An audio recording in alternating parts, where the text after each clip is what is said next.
नमस्कार, मी दिनेश कांजी. आपण बघताय न्यूज डंका. महाराष्ट्रात महायुतीचा दणदणीत विजय झाला आणि हा विजय महाविकास आघाडीच्या नेत्यांसाठी अवघड जागेचं दुखणं बनलेलं आहे.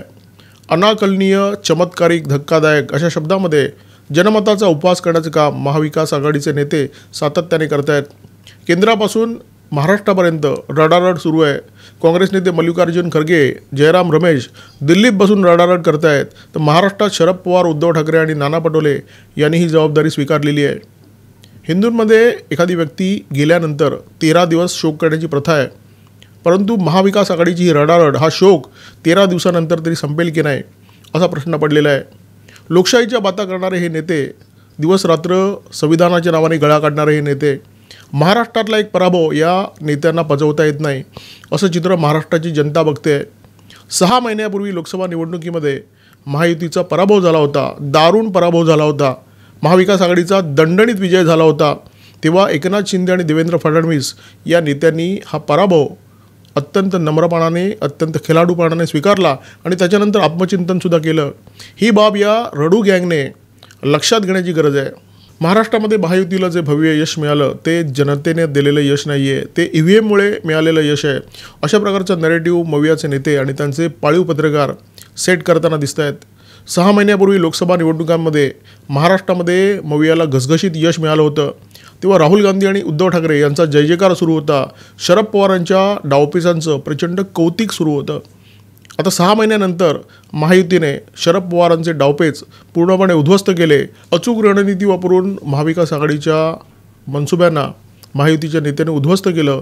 प्रचंड मोठं असं भव्य दिव्य यश मिळवलं. त्यामुळे खरं तर महायुतीच्या नेत्यांचं प्रचंड कौतुक व्हायला पाहिजे होतं. त्यांच्या डावपेचांचं, त्यांच्या रणनीतीचं कौतुक व्हायला पाहिजे होतं, परंतु तसं होताना दिसत नाही आहे. मवियाचे पाळीव पत्रकार आता EVMकडे बोट दाखवायला लागलेले आहेत. आता पत्रकारांना पण किती दोष द्यावा, त्यांचा पण प्रॉब्लेम आहे. राहुल गांधी, आदित्य ठाकरे, शरद पवार यांच्या पत्रकार परिषदा जेव्हा तुम्ही पाहता, काय चित्र दिसतं. एखाद्या पत्रकाराने जर वेगळा प्रश्न विचारला, आडवा तिडवा प्रश्न विचारला, तर त्याला पत्रकार परिषदेतून बाहेर काढण्यात येतं. थेट संपादकांना फोन केला जातो आणि त्याच्या नोकरीवर गदा येईल अशी व्यवस्था केली जाते. त्याला विचारलं जातं की तू भाजपची सुपारी घेतली आहेस का. त्यामुळे शरद पवार, आदित्य ठाकरे, राहुल गांधी, उद्धव ठाकरे यांच्या पत्रकार परिषदांमध्ये लाळचाटे प्रश्न विचारले जातात. नेत्यांनी बोलावं आणि पत्रकारांनी ऐकून घ्यावं एवढीच फक्त अपेक्षा असते. कुणी जर वेगळा प्रश्न विचारण्याचं धाडस केलंच तर त्याचा बंदोबस्त केला जातो. 2004 ते 2014 या काळामध्ये देशामध्ये UPAचं सरकार होतं. EVMचा वापर करूनच या निवडणुका झाल्या होत्या आणि EVMचा वापर करून जनमताने जो कौल दिला त्या कौलाच्या आधारावरच ही सरकारं अस्तित्वात आली होती. अनेक राज्यांमध्ये निवडणुका झाल्या, त्या निवडणुकासुद्धा EVMच्या आधारावर झाल्या. भाजपेतर पक्षांना यश मिळालं तेव्हा कोणालाही धक्का बसला नव्हता. महाराष्ट्र विधानसभा निवडणुकांमध्ये जनतेने जो कौल दिला आहे त्याला मात्र अपमानित करण्यात येत आहे. जयराम रमेश यांच्यासारखा काँग्रेस नेता म्हणतो आहे हे निकाल धक्कादायक आहेत, हे निकाल अनाकलनीय आहेत. महाराष्ट्र विधानसभा निवडणुकांची आकडेवारी जर आपण पाहिली तर भाजपच्या जागा सतत कमी जास्त होत आहेत. अशा प्रकारचं चित्र दिसतं. कभी खुशी कभी गम हे भाजपने सुद्धा भोगलेलं आहे. 2009मध्ये महाराष्ट्रामध्ये विधानसभा निवडणुका झाल्या, भाजपला 46 जागा मिळाल्या. परंतु 2014मध्ये जेव्हा निवडणुका झाल्या तेव्हा भाजपच्या जागा 2.5 पट वाढलेल्या आहेत. म्हणजे 2009मध्ये जर 46 जागा होत्या तर 2014मध्ये भाजपच्या वाट्याला 122 जागा आल्या. हा खरा धक्कादायक निकाल होता. जनतेने 2009मध्ये जे भाजपच्या पदरात टाकलं त्याच्या 2.5 पट 2014मध्ये टाकलं. याला धक्कादायक निकाल म्हणतात. लोकशाहीमध्ये जनता सर्वोच्च असते. जनतेला ज्याला डोक्यावर घ्यायचं असतं त्याला डोक्यावर घेते, ज्याला पायदळी तुडवायचं असतं त्याला पायदळी तुडवते, ज्याला विजय मिळवून द्यायचा असतो त्याला विजयी करते आणि ज्याचा सुपडा साफ करायचा असतो त्याला पुरता साफ करून घेते. त्यामुळे जनता आणि जनतेचा निर्णय हा सर्व राजकीय पक्षाच्या नेत्यांनी मानला पाहिजे, परंतु मवियाचे नेते याला तयार नाही आहेत. 2014मध्ये भाजपला 122 जागा मिळाल्या होत्या. 2024मध्ये या जागा फक्त 10ने वाढलेल्या आहेत. या 10ने वाढलेल्या जागांचा मवियाचे नेते स्वीकार करायला तयार नाही आहेत. त्यांना हा निकाल अनाकलनीय वाटतो आहे, चमत्कारिक वाटतो आहे, धक्कादायक वाटतो आहे. महायुतीच्या बाजूने निकाल लागल्यानंतर मवियाचे विविध नेते प्रतिक्रिया देत आहेत. त्याच्यामध्ये नाना पटोले आहेत, सुप्रिया सुळे आहेत, रोहित पवार आहेत, संजय राऊत आहेत, उद्धव ठाकरे आहेत, शरद पवार आहेत. हे सगळे नेते जेव्हा बोलतात तेव्हा त्याच्यामध्ये कॉमन सूर असतो. तो सूर काय? आम्ही निवडणुकीच्या काळामध्ये ग्राउंड लेवलला फिरलो, लोकांशी बोललो, जे काही वातावरण होतं ते बघून आम्हाला असं वाटत नाही की महायुतीला इतक्या जागा मिळतील. महायुतीच्या विरोधात इतकं जबरदस्त वातावरण असताना यांना इतक्या जागा मिळाल्याच कशा, हा या नेत्यांचा सवाल आहे. आता हे नेते जेव्हा दावा करतात की आम्ही ग्राउंड लेवलला फिरलो, लोकांशी बोललो, तर असे किती लोकांशी बोललात तुम्ही? महाराष्ट्रामध्ये कोट्यावधी मतदार आहेत. या कोट्यावधी मतदारांशी यांनी संवाद साधला का? प्रत्येकाला काही जाऊन विचारलं का? हे शक्यच नसतं. आणि मतदार खूप शहाणा असतो. मतदारांनी यांच्याबरोबर चर्चा जरी केली असली तरी यांना ते सांगणार आहेत का की तुमची आघाडी हिंदूंवर वरवंटा चालवते, म्हणून या निवडणुकीमध्ये आम्ही तुम्हाला साफ करणार आहोत. उद्धव ठाकरे तुम्हाला जर जिंकून दिलं तर तुम्ही पुन्हा एकदा घरी बसाल आणि फेसबुकवरून लोकांना कोमट पाणी पिण्याचा सल्ला द्याल. हे मतदार सांगत नाही. हे मतदार थेट EVM मशीनमधून व्यक्त करतो, मतपेटीतून व्यक्त करतो. मतदार हा खूप शहाणा आहे. आणि राजकीय नेते जरी जनतेला मूर्ख समजत असले तरी प्रत्येक निवडणुकीमध्ये मतदारांनी योग्य निर्णय घेतलेला दिसतो आहे. आणि या निवडणुकीतसुद्धा मतदाराने तेच केलेलं आहे. संजय राऊतांनी इतकी उलटसुलट विधानं गेल्या काही दिवसामध्ये केलेली आहेत, त्याला काही मर्यादा नाही आहेत. संजय राऊत म्हणतात की संघाचे कार्यकर्ते घरोघरी गेले आणि त्यांनी विषारी प्रचार केला. याचा अर्थ काय? याचा अर्थ असा आहे की संजय राऊतांना जे विषारी वाटतं तेच सत्य आहे हे लोकांना पटलं, कारण लोकांचा संघावर विश्वास आहे. लोकांनी संघावर विश्वास ठेवला. संघ जे काही म्हणतो, जे काही सांगण्याचा प्रयत्न करतो त्याच्यावर विश्वास ठेवला. त्यामुळे लोकांनी संघावर विश्वास ठेवला आणि तुम्हाला नाकारलं हे सत्य स्वीकारा. तुमचा पराभव झाला आहे हे सत्य स्वीकारा. परंतु संजय राऊतांना ते सत्य स्वीकारायचं नाही आहे, कारण ते सोयीचं नाही आहे. यांच्या प्रतिक्रिया कायम सोयीच्या असतात. हरियाणा विधानसभा निवडणुकांनंतर संजय राऊत हे भाजपच्या विरोधात बोलतील, काँग्रेसची तळी उचलतील असं अनेकांना वाटलं होतं. परंतु प्रत्यक्षात काय झालं? हरियाणा विधानसभा निवडणुकीनंतर भाजपचा विजय झाला. संजय राऊतांची प्रतिक्रिया अशी होती.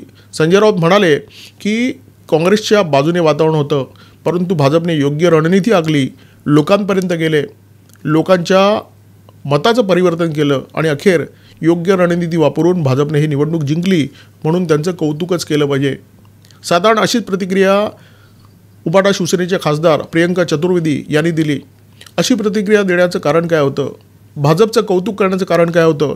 कारण हरियाणानंतर महाराष्ट्र विधानसभा निवडणुका होत्या आणि या निवडणुकीमध्ये काँग्रेसबरोबर व्यवस्थित बार्गेनिंग करता यावं, काही जागा पदरात जास्त पाडून घेता याव्यात, मुख्यमंत्रीपदासाठी पुन्हा एकदा काँग्रेसकडे लाकडा लावता यावा. राऊत आणि चतुर्वेदी यांचे प्रयत्न यासाठी होते की महाराष्ट्रामध्ये काँग्रेस नेत्यांना दाबता यावं, त्यांच्याकडून बार्गेनिंग करून जास्तीत जास्त आपल्या पदरात पाडून घेता यावं. हरियाणा निवडणुकीमध्ये यांची ही भाषा होती. परंतु महाराष्ट्र विधानसभा निवडणुकांमध्ये सुपडा साफ केल्यानंतर या दोन्ही नेत्यांची भाषा बदलली आणि ते EVMच्या विरोधात बोलायला लागले. हरियाणा विधानसभा निवडणूक निकालानंतर संजय राऊत आणि प्रियंका चतुर्वेदी यांना EVM का सुचलं नाही? त्यावेळी त्यांनी हा विषय का उपस्थित केला नाही? हा खूप मोठा प्रश्न आहे. आता पुन्हा संजय राऊत बोलत आहेत की हरियाणामध्ये सुद्धा जो विजय झाला आहे तो सुद्धा EVMमुळे झालेला आहे. जनता मूर्ख आहे या गृहीतकावर मवियाच्या नेत्यांचा प्रचंड विश्वास आहे. त्यांची विधानंसुद्धा याच गृहीतकावर आधारलेली असतात. लाडकी बहीण योजनेचं आपण उदाहरण घेऊ. ही योजना महायुती सरकारने जाहीर केली आणि त्याच्यानंतर पहिल्या दिवसापासून या योजनेला जबरदस्त प्रतिसाद मिळाला आणि त्याच्यामुळे यांच्या पोटात कालवाकालव झाली. या योजनेमध्ये जितक्या काड्या करता येतील तितक्या काड्या करण्याचा मवियाच्या नेत्यांनी प्रयत्न केला. सुप्रिया सुळे यांची विधानं आठवा. हा महिलांना लाच देण्याचा प्रकार आहे. संजय राऊत काय म्हणाले की हा मतं विकत घेण्याचा प्रकार आहे. कितीही काड्या केल्या तरी या योजनेमुळे महिलांना लाभ मिळतो आहे आणि महिलांचा प्रतिसाद, महिलांचं मतदान कदाचित महायुतीच्या पाड्यात होऊ शकतं. हे जेव्हा मवियाच्या नेत्यांच्या लक्षात आलं तेव्हा त्यांनीसुद्धा जाहीर केलं की ते 1,500 देत आहेत, आम्ही जर सत्तेवर आलो तर आम्ही 3,000 रुपये देऊ. परंतु एवढ्या सगळ्या काड्या केल्यानंतर महिलांनासुद्धा लक्षात आलं, लाडक्या बहिणींनासुद्धा लक्षात आलं की हे सावत्र भाऊ आहेत आणि त्याचा दणका EVMच्याद्वारे मवियाच्या नेत्यांना देण्यात आला. मवियाचे नेते जनतेला मूर्ख समजतात. त्याचं उदाहरण क्रमांक 2. राष्ट्रवादी शपथची घोषणा काय होती या निवडणुकीमध्ये? रामकृष्ण हरी वाजवा तुतारी. म्हणजे खरं तर संकष्टीच्या दिवशी जे लोक मटण खातात आणि त्याचे फोटो सोशल मीडियावर अपलोड करतात त्यांना अशा प्रकारची घोषणा देण्याचा हक्कच नाही आहे. सुप्रिया सुळे यांनी तशा प्रकारचा फोटो त्यांच्या फेसबुकवर टाकला होता. शरद पवारांच्या मंचावरून 2 वेळा अशा घटना झाल्या. एकदा तो 1.5 दमडीचा पत्रकार तो म्हणाला की स्वामी समर्थ लंगोटी लावून फिरतात, त्याने प्रभू श्रीरामांचा सुद्धा अपमान केला. दुसरा एक नग शरद पवारांच्या समोर म्हणाला की गणपती दारू पितो. शरद पवार स्वतः म्हणाले की मी देवाचा बाप आहे. आता इतकी सगळी माती खाल्ल्यानंतर तुम्ही घोषणा देता रामकृष्ण हरी. तुम्हाला काय वाटतं? जनता मूर्ख आहे, जनतेला काही कळत नाही, जनतेने काही ऐकलेलं नाही आहे. आणि ही जनता जेव्हा तुम्हाला दणका देते तेव्हा तुम्हाला वाटतं चमत्कार झाला, अनाकलनीय, धक्कादायक वगैरे वगैरे. राहुल गांधी तर कोणतीही प्रचारसभा असो हिंदू समाज तोडण्याची सुपारी घेतली आहे अशा थाटात बोलत असतात. तालकटोरा स्टेडियमवर अलीकडेच काँग्रेसचा एक कार्यक्रम झाला. या कार्यक्रमामध्ये अर्थातच मुख्य वक्ते राहुल गांधी होते. त्यांच्या भाषणादरम्यान त्यांचा माईक बंद झाला. राहुल गांधी लगेच बोलायला लागले. मी जेव्हा आदिवासी आणि दलित या विषयावर बोलायला लागतो तेव्हा माझा माईक बंद होतो. पण एखाद्याने किती मूर्ख बडबड करावी याला काही मर्यादा असतात. राहुल गांधींच्या मूर्खपणाला काहीच मर्यादा नाही आहेत. कार्यक्रम त्यांच्या पक्षाचा, त्यांच्या कार्यकर्त्यांनी नेत्यांनी आयोजित केलेला, सगळ्या व्यवस्था त्यांच्या. आता अशा कार्यक्रमामध्ये नरेंद्र मोदी येऊन त्यांचा माईक बंद करणार आहेत का, की मोदींचे समर्थक बंद करणार आहेत? परंतु आचरटपणा करत राहायचा, प्रत्येक ठिकाणी करत राहायचा, जमेल तिथे करत राहायचा, हा राहुल गांधी यांचा बाणा आहे.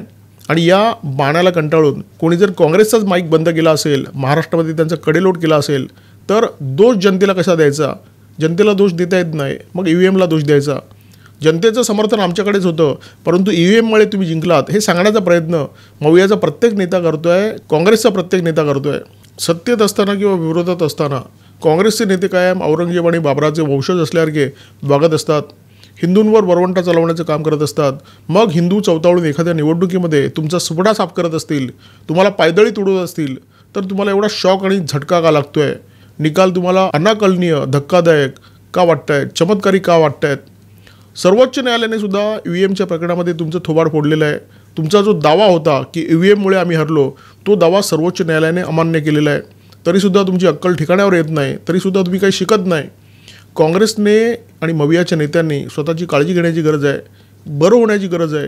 आणि हे नेते जर बरे झाले नाहीत आणि त्यांचा हा मूर्खपणा, त्यांचा आचरटपणा सुरू राहिला, तर कदाचित अशी परिस्थिती निर्माण होऊ शकते की लोक रस्त्यावर तुम्हाला गाठतील आणि तुमचा व्यवस्थित हिशोब करतील. न्यूज डंकाच्या या व्हिडिओमध्ये तुर्तास येथेच थांबतो. व्हिडिओ जर आवडला असेल तर लाईक करा, शेअर करा आणि आठवणीने सबस्क्राईब करा न्यूज डंका. आमचा व्हिडिओ जास्तीत जास्त लाईक करा, शेअर करा आणि आमचे YouTube चॅनल सबस्क्राईब करा. धन्यवाद.